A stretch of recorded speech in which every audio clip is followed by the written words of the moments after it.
అందరికీ నమస్కారం. నేను ఇటువంటి వీడియో చేయటం ఇది ఫస్ట్ టైం అండి. ఒక 2 పోస్టులు పెట్టాను. వాటికి ఎటువంటి సమాధానాలొచ్చాయో మీకే చదివి వినిపిస్తాను. దీన్ని బట్టి ఏమర్థమవుతుందో మనం తెలుసుకోవచ్చు. అసెంబ్లీలో ఎవరు తిట్టారనే దాని టాపిక్ పైన నేను పోస్టులు పెట్టాను. ఫస్టు ఫేస్‌బుక్‌లోటి చదువుతాను, తర్వాత ట్విట్టర్‌లోటి చదువుతాను, తర్వాత యూట్యూబ్‌లోటి చదువుతాను. ఇంక బూతులు క్షమించండి, ఇంక నేను యాజ్ ఇట్ ఈస్‌గా చదువుతాను. బూతులు వినలేని వాళ్ళు ఇక్కడితో వీడియోని ఆపేయొచ్చు. కానీ వాళ్ళు ఎటువంటి మనుషులు, వాళ్ళు ఏం తిడతారు, వాళ్ళ బూతులు ఎట్లుంటాయి, నారా లోకేష్ ట్రైనింగ్ ఎట్లిస్తాడో కూడా మీకు కూడా అర్థమవుతుంది. కేవలం ఎక్స్‌లో రీపోస్టు, ఫేస్‌బుక్‌లో షేర్ చేసిన వారిపై కూడా కేసులు పెట్టారు, ఇబ్బంది పెట్టారు. కానీ అసెంబ్లీలో మా తల్లిని తిట్టారు అని లోకేష్ అంటాడే తప్ప పేరు చెప్పడు, కేసులు పెట్టడు, చర్యలు ఉండవు. ఏంటి ఇందులో మతలబ్ లోకేష్ గారు అని పెడితే ఫేస్‌బుక్‌లో వచ్చిన కామెంట్లు చూడండి. రంగనాయకమ్మ లాంటి ముసలావిడను వైసీపీ ప్రభుత్వం ఇబ్బంది పెట్టలేదా? అసలు అసెంబ్లీలో తిట్టిన దానికి రంగనాయకమ్మ గారికి సంబంధం లేదు. కానీ పేరు తెలీదు కాబట్టి ఇంక రంగనాయకమ్మ గారు. కేసులు పెట్టి అరెస్ట్ చేస్తే కథ ముగిసిపోద్ది. అప్పుడు ఎక్కడ పడితే అక్కడే ఏడ్చే అవకాశం ఉండదు కదా అని చెప్పేసి ఇంకో సోదరుడు మాట్లాడారు.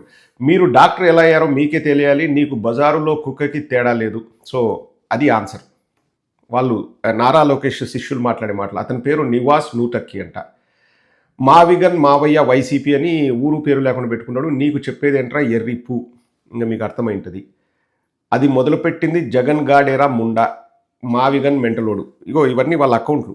మీరు నా ఫేస్బుక్‌లోకి వెళ్ళినా ఉంటాయి. సత్యం ధర్మం న్యాయం అంట.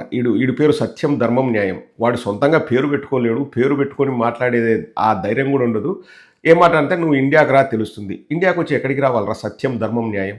నీ పేరు, నీ అడ్రస్ చెప్పు, నీ దగ్గరకు వచ్చి పలకరిస్తా. టాపిక్ అది కాదు, చెప్తున్నానండి. ఇంకోటి, మనం ఒక షార్ట్ వీడియో పెట్టాం. లోకేష్ గారు దమ్ ధైర్యం ఉంటే సమాధానం చెప్పండి అని పెడితే అందులో కామెంట్స్ వచ్చాయి. చదువుతాను చూడండి. యాజ్ ఇట్ ఈస్‌గా మీరు వీడియోలోకి వెళ్ళి చూసినా, ఫేస్బుక్‌లో చూసినా తెలుస్తుంది. గుండు ఫోటో, బండ ఫోటో క్లియర్గా చెప్పండి లోకి గారు అని ఒక అబ్బాయి పెట్టాడు. వాడు అసెంబ్లీలో ఉంటేగా ఎవడు ఏమన్నాడో తెలియడానికి. అందుకే నిన్ను పప్పుగాడు అంటారు. ప్రజలు అలా అనడంలో తప్పు లేదు. వాళ్ళ అమ్మ ఒక్కరే ఆడవాళ్ళు ఆంధ్రప్రదేశ్లో అని ఒక మహిళ పెట్టారు. ఇంకొక అబ్బాయి భద్రం, అబ్బాయి కాదు పెద్దాయనే, భద్రం మొవ్వ అంట. మీ అన్నకు దమ్ము ధైర్యం ఉంటే లోకేష్తో డైరెక్ట్ చర్చకు రమ్మను.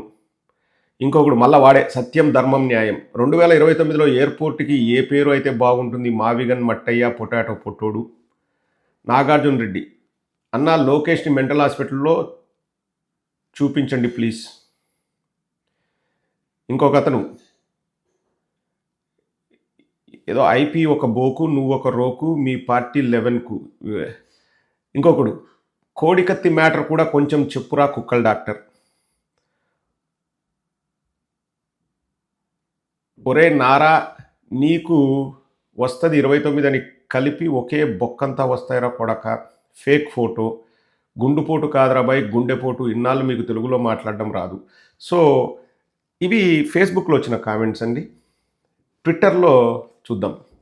మీరు ఒక విషయాన్ని గమనించండి. ట్విట్టర్లో వచ్చిన కామెంట్స్ నేను చదివి వినిపిస్తాను చూడండి. 16 కామెంట్లు వచ్చాయి. యూకే వచ్చి బొచ్చు పీకాలి ఈ పిల్ల పిత్రేగాడు. అది ఏదో నాకు అర్థం కాలేదు. ఇంకొక అతను లాఫింగ్ ఎమోజీ పెట్టాడు.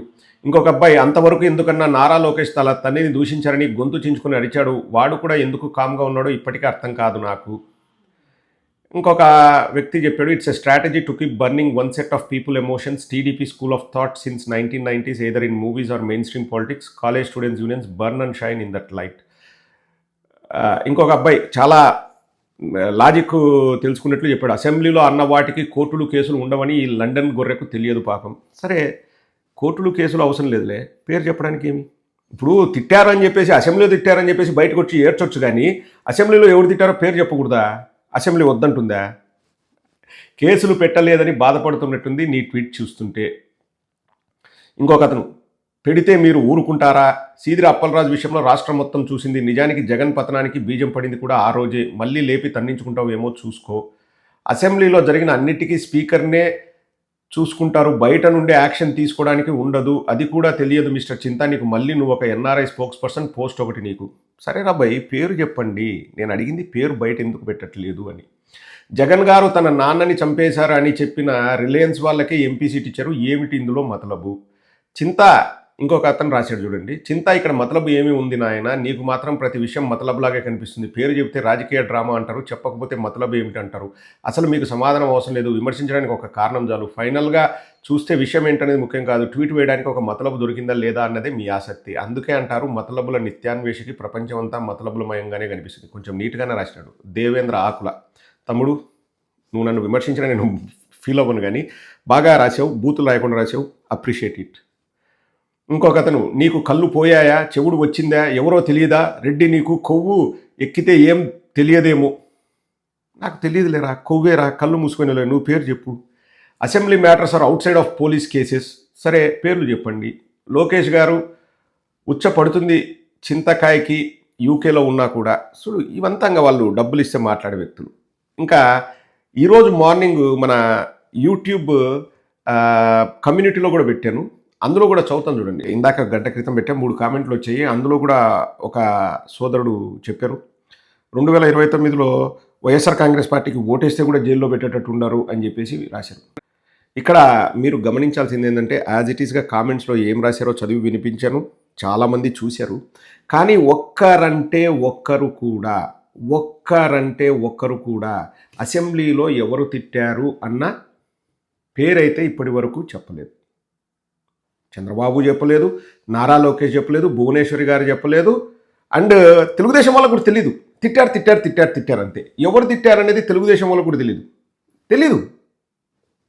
ఇంకా ఇంతకంటే ఆధారం నేను చూపించలేను కదండి ఎవరికి తెలియదని. ఎందుకు తెలియదు అంటే అక్కడ ఎవరు తిట్టలేదు, అది బేసిక్గా ఎవరు తిట్టలేదు. ఇంకా తిట్టింటే లక్ష్మీపార్వతి గారు అడిగినట్టు అసెంబ్లీలో మీరు ఆధారాలు తీయచ్చు, రికార్డులు తీయచ్చు, తీసి కేసులు పెట్టవచ్చు. ఎందుకు తీయట్లేదు, ఆడు ఎవరు అనట్లేదు.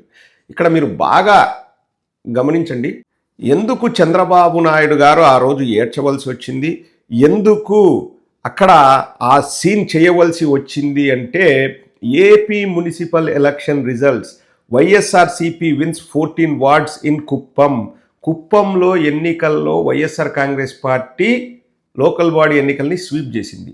ఎప్పుడు అది రిజల్ట్ వచ్చింది, that is the most important thing.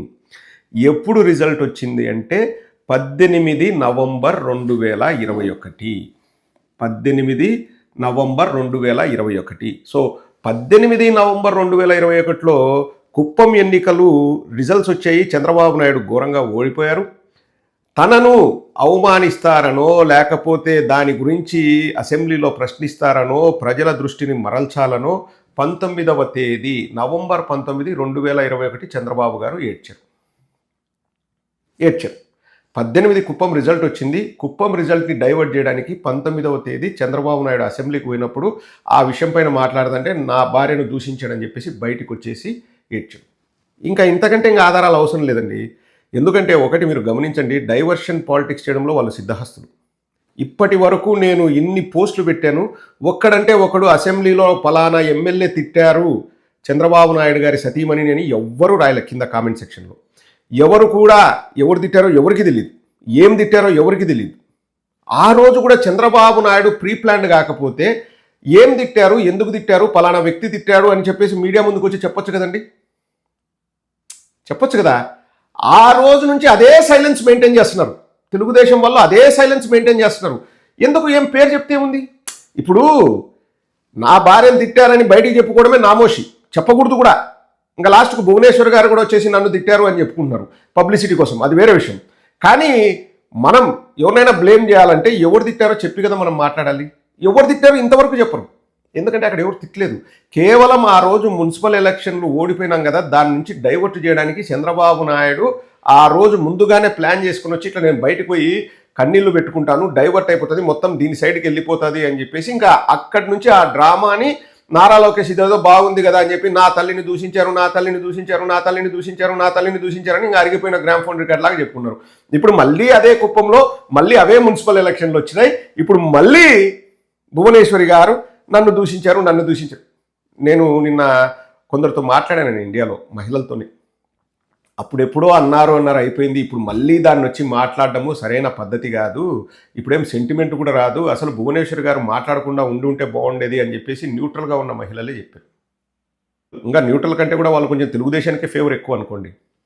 వాళ్ళు చెప్పారు ఇప్పుడు ఎందుకు దాన్ని బయటికి తీసుకురావాలి అని. కుప్పం మున్సిపాలిటీ ఎలక్షన్స్ రిజల్ట్స్ రోజున చంద్రబాబు నాయుడు డైవర్షన్ ఆడాడు. ఇప్పుడు మళ్ళీ 5 ఏళ్ళు 2021లో అప్పుడు మున్సిపల్ ఎలక్షన్ జరిగాయి. ఇప్పుడు 2026 మళ్ళీ మున్సిపల్ ఎలక్షన్స్ రాబోతున్నాయి. సో ఆ ఎలక్షన్స్ వచ్చినందుకు మళ్ళీ కుప్పంకి భువనేశ్వర్ గారు వచ్చారు. వచ్చి కూడా వారు నిన్న మాట్లాడారు, మనం చూసాం.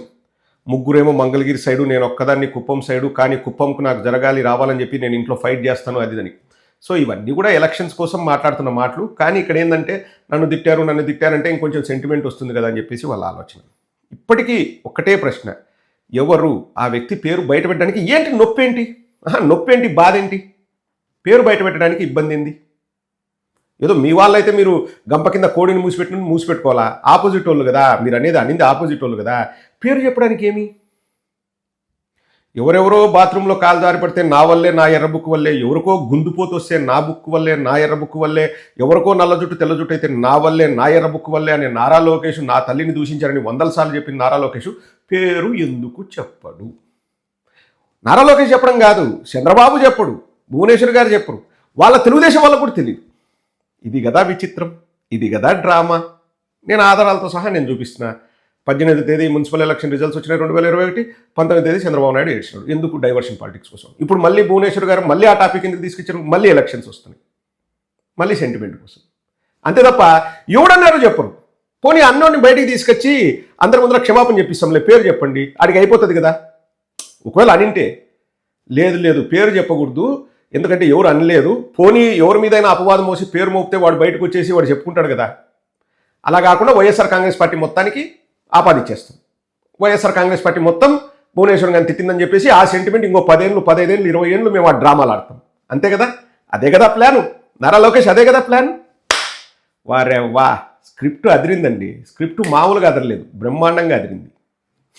ఒక్కడంటే ఒక్కడు, ఎవడు చేసినాడు చెప్పడు, ఏం మాట అన్నాడో చెప్పరు, కానీ నా తల్లిని దూషించారని నారా లోకేష్ డ్రామా. ఇప్పుడు కొత్తగా మొదటిసారి మాట్లాడి భావోద్వేగానికి గురైన భువనేశ్వర్ గారిని మళ్ళా పచ్చ మీడియా దాని గురించి మళ్ళీ డిబేట్లు, మళ్ళీ జాకీలు. ఎవరైనా కానీ తిట్టించుకున్నాము అని చెప్పేసి దాని నుంచి సెంటిమెంట్ తెచ్చుకోవడానికి దానికి కూడా జాకీలు పెడతారండి. కర్మ, మన ఆంధ్రప్రదేశ్ అట్లా తయారైంది. ఏం చేయమంటారు? ఈ పచ్చ మీడియా దెబ్బకి వ్యవస్థలన్నీ దెబ్బతింటుంది.